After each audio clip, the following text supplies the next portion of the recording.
ಎಲ್ಲರಿಗೂ ನಮಸ್ಕಾರ ಸ್ನೇಹಿತರೆ. ಈ ವಿಡಿಯೋದಲ್ಲಿ ತಿಳಿಸುವಂತಹ ಮಾಹಿತಿ ಏನೆಂದರೆ, ಕುರಿ ಕೋಳಿ ಸಾಗಾಣಿಕೆ ಮಾಡೋರಿಗೆ ಸಿಗುತ್ತೆ ಸರ್ಕಾರದಿಂದ 30 ಲಕ್ಷ ರೂಪಾಯಿ ಸಹಾಯಧನ.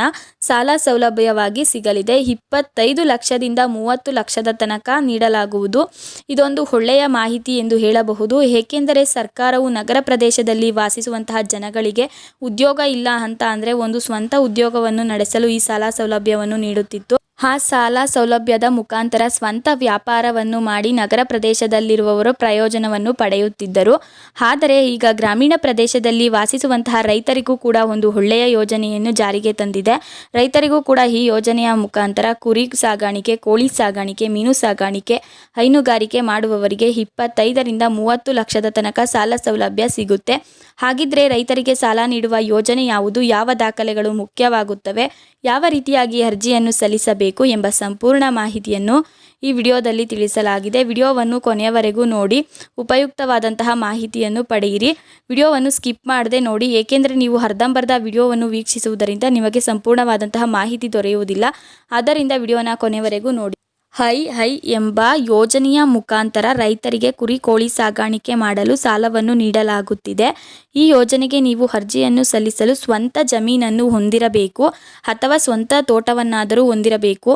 ನೀವೇನಾದರೂ ಬಾಡಿಗೆ ಜಮೀನಲ್ಲಿ ಕೃಷಿಯನ್ನು ನಡೆಸುತ್ತಿದ್ದರೆ ಅಗ್ರಿಮೆಂಟ್ನ ಮುಖಾಂತರವೂ ಕೂಡ ಈ ಯೋಜನೆಗೆ ಅರ್ಜಿಯನ್ನು ಸಲ್ಲಿಸಬಹುದು.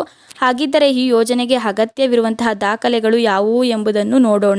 ಜಮೀನಿನ ಪಹಣಿ ಪತ್ರ, ಯಾವ ಜಾಗದಲ್ಲಿ ಕುರಿ ಕೋಳಿ ಸಾಗಾಣಿಕೆ ಮಾಡುತ್ತೀರಾ ಆ ಜಾಗದ GPS ಫೋಟೋ ಕಡ್ಡಾಯ, ನಿಮ್ಮ Aadhaar card, ration card, bank statement, ಆದಾಯ ಪ್ರಮಾಣ ಪತ್ರ, ಮೇಲಿನ ಎಲ್ಲ ದಾಖಲೆಗಳು ಕೂಡ ಅರ್ಜಿಯನ್ನು ಸಲ್ಲಿಸಲು ತುಂಬ ಅನುಕೂಲವಾಗುತ್ತದೆ.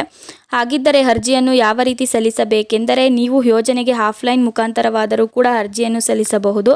ಹಾಗೆ ಆನ್ಲೈನ್ ಮುಖಾಂತರವಾದರೂ ಕೂಡ ಅರ್ಜಿಯನ್ನು ಸಲ್ಲಿಸಬಹುದು. ನಾನು ನಿಮಗೆ ಯಾವ ರೀತಿ ಆಫ್ಲೈನ್ ಮುಖಾಂತರ ಅರ್ಜಿಯನ್ನು ಸಲ್ಲಿಸಬೇಕೆಂದು ಮೊದಲು ತಿಳಿಸುತ್ತೇನೆ. ಮೊದಲಿಗೆ ನೀವು ಬ್ಯಾಂಕಿಗೆ ಭೇಟಿ ನೀಡಿ ಅಲ್ಲಿ ನೀವು ಈ ಯೋಜನೆಯ ವಿವರಗಳನ್ನು ತಿಳಿಸಿ, ಜೊತೆಗೆ ಅರ್ಜಿ ಫಾರಂ ಅನ್ನು ಭರ್ತಿ ಮಾಡಿ ಈ ಯೋಜನೆಯ ಸಂಪೂರ್ಣ ಮಾಹಿತಿಯನ್ನು ಅವರೇ ನಿಮಗೆ ತಿಳಿಸುತ್ತಾರೆ. ನಂತರ ನಿಮಗೆ ಲೋನ್ ಆಗುತ್ತೆ. ಈಗ ಆನ್ಲೈನ್ ಮುಖಾಂತರ ಯಾವ ರೀತಿಯಾಗಿ ಅರ್ಜಿಯನ್ನು ಸಲ್ಲಿಸಬೇಕು ಎಂದು ನೋಡೋಣ ಬನ್ನಿ. ಸಾಲವನ್ನು ನೀಡುವಂತಹ ಅಧಿಕೃತ ವೆಬ್ಸೈಟ್ಗೆ ಭೇಟಿ ನೀಡಬೇಕಾಗುತ್ತದೆ. ನಾನು ನಿಮಗೆ ವೆಬ್ಸೈಟ್ ಲಿಂಕನ್ನು ಡಿಸ್ಕ್ರಿಪ್ಷನಲ್ಲಿ ನೀಡಿರುತ್ತೇನೆ. ಡಿಸ್ಕ್ರಿಪ್ಷನನ್ನು ಚೆಕ್ ಮಾಡಿ ಲಿಂಕನ್ನು ಪಡೆಯಿರಿ. ನೀವು ಫಾರ್ಮನ್ನು ಭರ್ತಿ ಮಾಡಬೇಕಾಗುತ್ತದೆ. ಅಲ್ಲಿ ಕೇಳುವಂತಹ ದಾಖಲೆಗಳನ್ನು ಸ್ಕ್ಯಾನ್ ಮಾಡಿ ಅಪ್ಲೋಡ್ ಮಾಡಿ. ನಂತರ ನಿಮಗೆ ಲೋನ್ ಆಗುತ್ತೆ. ನೀವು ಎಷ್ಟು ಲಕ್ಷಕ್ಕೆ ಲೋನನ್ನು ಪಡೆಯುತ್ತೀರೋ 20ರಿಂದ 30 ಲಕ್ಷದ ಒಳಗೆ ನೀವು ಸಹಾಯಧನವನ್ನು ಪಡೆಯಬಹುದು. ಸಾಲವನ್ನು ನೀಡುವಂತಹ ಅಧಿಕೃತ ವೆಬ್ಸೈಟ್ಗೆ ಭೇಟಿ ನೀಡಬೇಕಾಗುತ್ತದೆ. ನಾನು ನಿಮಗೆ ವೆಬ್ಸೈಟ್ ಲಿಂಕನ್ನು ಡಿಸ್ಕ್ರಿಪ್ಷನ್ನಲ್ಲಿ ನೀಡಿರುತ್ತೇನೆ. ಡಿಸ್ಕ್ರಿಪ್ಷನನ್ನು ಚೆಕ್ ಮಾಡಿ ಲಿಂಕನ್ನು ಪಡೆಯಿರಿ. ನೀವು ಕೂಡ ಫಾರ್ಮನ್ನು ಭರ್ತಿ ಮಾಡಬೇಕಾಗುತ್ತದೆ. ಅಲ್ಲಿ ಕೇಳುವಂತಹ ದಾಖಲೆಗಳನ್ನು ಸ್ಕ್ಯಾನ್ ಮಾಡಿ ಅಪ್ಲೋಡ್ ಮಾಡಿ. ನಂತರ ನಿಮಗೆ ಲೋನ್ ಆಗುತ್ತೆ. ನೀವು ಎಷ್ಟು ಲಕ್ಷಕ್ಕೆ ಲೋನನ್ನು ಪಡೆಯುತ್ತೀರೋ 20ರಿಂದ 30 ಲಕ್ಷದ ಒಳಗೂ ಕೂಡ ಸಹಾಯಧನವನ್ನು ಪಡೆಯಬಹುದು. ಈ ವಿಡಿಯೋ ನಿಮಗೆ ಸ್ವಲ್ಪವಾದರೂ ಉಪಯುಕ್ತವಾಗಿದ್ದರೆ ವಿಡಿಯೋಗೆ ಲೈಕ್ ಮಾಡುವ ಮುಖಾಂತರ ತಿಳಿಸಿ. ಇದೇ ರೀತಿಯಾದಂತಹ ಉಪಯುಕ್ತ ವಿಡಿಯೋಗಳಿಗಾಗಿ ಸಬ್ಸ್ಕ್ರೈಬ್ ಮಾಡಿ ಜ್ಞಾನಜ್ಯೋತಿ ಯೂಟ್ಯೂಬ್ ಚಾನಲ್.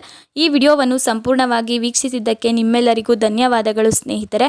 ಮತ್ತೆ ಸಿಗೋಣ ಮುಂದಿನ ವಿಡಿಯೋದಲ್ಲಿ.